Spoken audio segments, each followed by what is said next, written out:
दोस्तों, जनहित भारत में आप सभी का स्वागत है। आजकल इजराइल फिलिस्तीन का मुद्दा पूरे विश्व में छाया हुआ है और इस युद्ध में कोई धार्मिक पक्ष ले रहा है तो कोई मानवाधिकार के तहत इंसानियत का पक्ष ले रहा है। आपको बता दें कि 1948 के पहले इजराइल वाला पूरा एरिया फिलिस्तीन कहलाता था, लेकिन बाद में ब्रिटेन और फ्रांस ने इस पर कब्जा कर लिया और अमेरिका के सहयोग से इस फिलिस्तीनी क्षेत्र में यहूदियों को बसाया गया और पूरे विश्व से यहूदियों को यहां लाया गया। फिलिस्तीन आज भी वेस्ट बैंक और गाजा पट्टी पर अपने अधिकार का दावा करता है, जिसमें यरूशलेम की राजधानी भी आती है। फिलिस्तीनी लोग इसी अधिकार को पाने के लिए 1987 में मिस्र के साथ मिलकर एक सशस्त्र संगठन हमास का निर्माण किया, जो फिलिस्तीन राष्ट्रीय प्राधिकरण के मुख्य पार्टी भी है। इधर अगर गाजा पट्टी पर ध्यान दें तो पता चलता है कि जब 1948 में इजराइल को बसाया जा रहा था तो अरबों के लिए एक आर्मिस्टाइस रेखा बनाई गई, जिसके एक तरफ अरब के सुन्नी मुसलमान रहेंगे और दूसरी तरफ इजराइल में केवल यहूदी रहेंगे।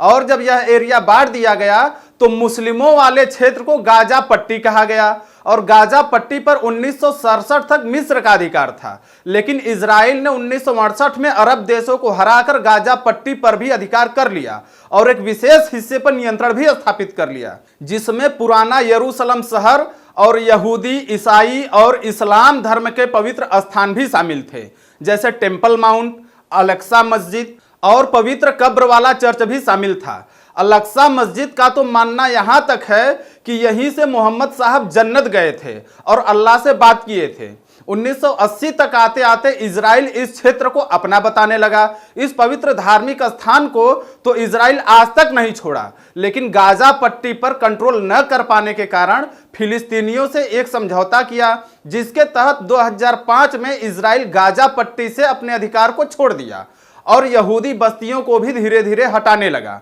इसी बीच 2007 में हमास ने गाजा पट्टी के चुनाव में जीत दर्ज हासिल कर ली। वर्तमान में फिलिस्तीनियों के पवित्र स्थान को प्राप्त करने के लिए हमास और इजराइल में हमेशा युद्ध होता रहता है, जिसमें हजारों महिलाओं और बेकसूर बच्चे बलि के भेंट चढ़ जाते हैं। हाल ही में इजराइल ने उत्तरी गाजा पट्टी वाले लोगों को बोला है कि वह दक्षिणी गाजा पट्टी में चले जाएं, लेकिन आपको जानकारी दे दें कि गाजा पट्टी की जनसंख्या घनत्व लगभग 5,500 है, जो पूरी दुनिया में सबसे ज्यादा जनसंख्या घनत्व में शामिल है। तो सवाल यह है कि यह लोग जाएंगे तो जाएंगे कहां? और अगर इन सारे घटनाक्रमों को बारीकी से देखें तो देखने पे पता चलता है कि इन सारे घटनाओं और युद्धों के मूल कारण में अमेरिका है, क्योंकि अमेरिका पूरे विश्व में एकाधिकार स्थापित करना चाहता है, जिसमें सबसे बड़ा बाधक रूस है। वही रूस जो पहले सोवियत संघ था, और उस सोवियत संघ को तोड़ने के लिए अमेरिका ने इजराइल और तालिबानियों का इस्तेमाल किया।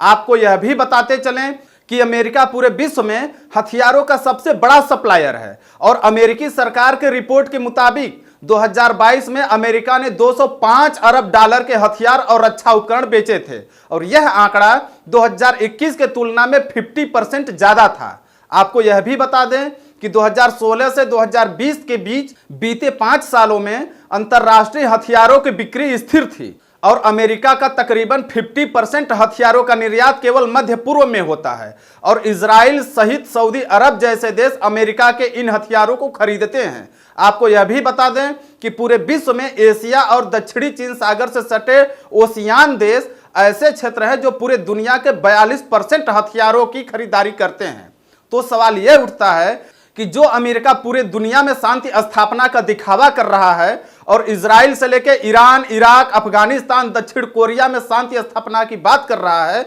इसी दिखावे के आड़ में अमेरिका अरबों खरबों हथियारों का बिजनेस क्यों कर रहा है? क्या दुनिया के हथियार आयातक देश अमेरिका के इस नीति से अनजान हैं या फिर उसके नीतियों पर चलने के लिए मजबूर हैं?